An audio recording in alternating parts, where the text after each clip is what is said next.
Oui, Monsieur le Président, gardez un peu de zénitude parce que je vais continuer. Mais ça doit bien se passer. Et en général, quand on dit ça, ça se passe toujours bien. Mais ce n'est pas forcément très violent. En tout cas, nous souhaitons attirer l'attention sur un certain nombre de sujets, trois en particulier. Donc avec ce nouveau Conseil de la métropole, nous souhaitons attirer votre attention, Monsieur le Président, et l'attention de celles et ceux qui sont sur ces bancs, sur des sujets qui touchent les habitants au plus près de leur vie personnelle et leur vie professionnelle. Ces sujets, et on entend sur ces sujets des satisfactions et des reproches qui en découlent, nous, élus de terrain, conseillers municipaux, maires, nous souhaitons, en tout cas, nous les entendons, et nous souhaitons vous en faire part, mais surtout en tant que conseillers métropolitains, nous devons vous en faire part. Parmi tous les sujets qui sont abordés, et certains ont été abordés depuis ce matin, 3 émergent dans l'urgence. Les conséquences lourdes de la mise en place de la zone à faible émission, ce n'est pas une découverte. La montée glaçante de l'insécurité nourrie par le développement d'impunité de toutes sortes et le manque criant et incompréhensible, voire insupportable, pour les familles de places en crèche et dans les écoles. Pardon, c'est très concret pour les habitants de la métropole. Alors, concernant la zone de faible émission, nous y reviendrons avec une délibération présentée dans quelques instants.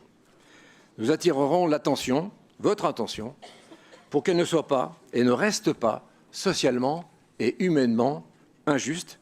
Et même si vous avez, au fil de nos réunions, entendu et engagé des mesures dans ce sens et adapté certaines d'entre elles, nous vous demanderons sans cesse que cette zone, et maintenant ces zones, ne soient pas et ne restent pas des zones de forte exclusion, notamment pour celles et ceux qui ont des revenus faibles ou moyens et qui subissent de plein fouet l'inflation, la crise énergétique et les difficultés au quotidien pour se nourrir, se loger et se chauffer.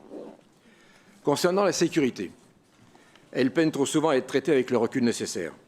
Elle revient malheureusement et tristement au premier plan dans le quotidien des habitants, notamment par la multiplication des incivilités qui se reproduisent en toute impunité. Et ce n'est pas nous qui allons vous l'apprendre.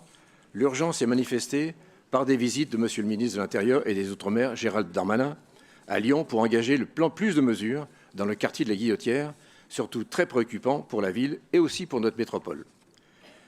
Les élus municipaux et les maires ont compris de longue date toute l'importance de la présence sur le terrain au contact de la population qui renoue avec l'îlotage. Ils assument leurs responsabilités en créant ou en étoffant des polices municipales et en les dotant des moyens nécessaires, je ne développe pas, à l'exercice de leur mission, prévenir les situations à risque, maintenir l'ordre public et aider les personnes en situation de faiblesse ou de détresse. Ainsi, ils restaurent la confiance avec la population. L'impunité génère, et on le sait, une inquiétude sourde et permanente qui sape la vie collective des villes, des quartiers et de plus en plus des villages. Elle nourrit des colères injustes à l'encontre même de celles et ceux qui sont en charge de la tranquillité et de la sécurité, les forces de l'ordre et les élus en première ligne, les maires. Au cœur de leur commune, les maires perçoivent les besoins émergents.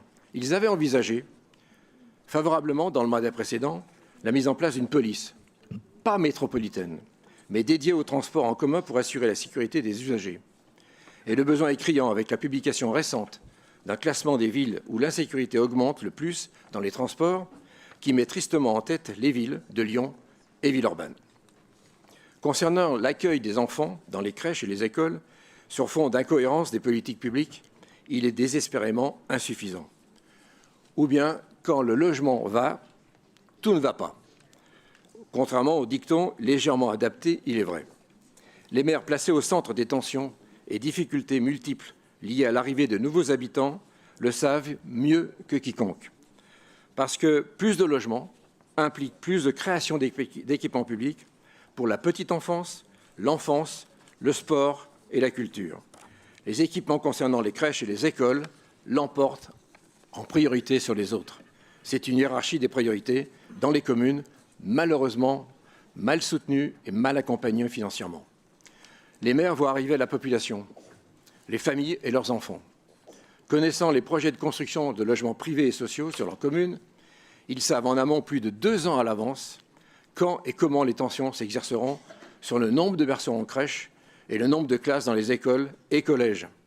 Alors pourquoi ne pas avoir participé à cette anticipation gérable, et mieux anticiper avec nous, parce que c'est indispensable aujourd'hui et c'était encore une fois gérable.